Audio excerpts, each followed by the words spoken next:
just this week I was asked whether I thought the Department of Justice's Ferguson report shows that, with respect to race, little has changed in this country. And I understood the question. The report's narrative was sadly familiar.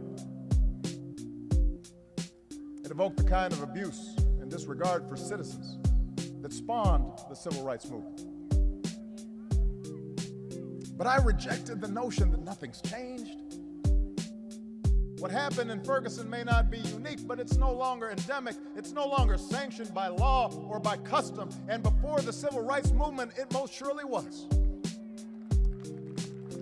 We do a disservice to the cause of justice by intimating that bias and discrimination are immutable, that racial division is inherent in America.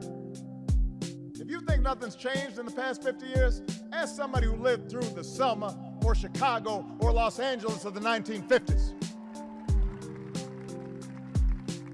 Ask the female CEO who once might have been assigned to the secretarial pool if nothing's changed. Ask your gay friend if it's easier to be out and proud in America now than it was 30 years ago. To deny this progress, this hard-won progress, our progress, would be to rob us of our own agency, our own capacity, our responsibility to do what we can to make America better. Of course, a more common mistake is to suggest that Ferguson is an isolated incident, that racism is banished, that the work that drew men and women to Selma is now complete, and that whatever racial tensions remain are a consequence of those seeking to play the race card for their own purposes. We don't need a Ferguson report to know that's not true. We just need to open our eyes and our ears and our hearts to know that this nation's racial history still casts its long shadow upon us. We know the march is not yet over. We know the race is not yet won.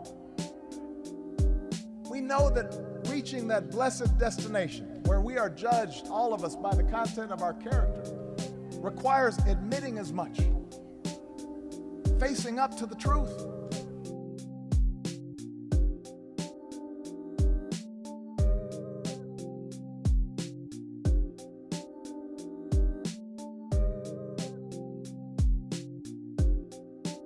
We secure our rights and responsibilities through a system of self-government, of and by and for the people.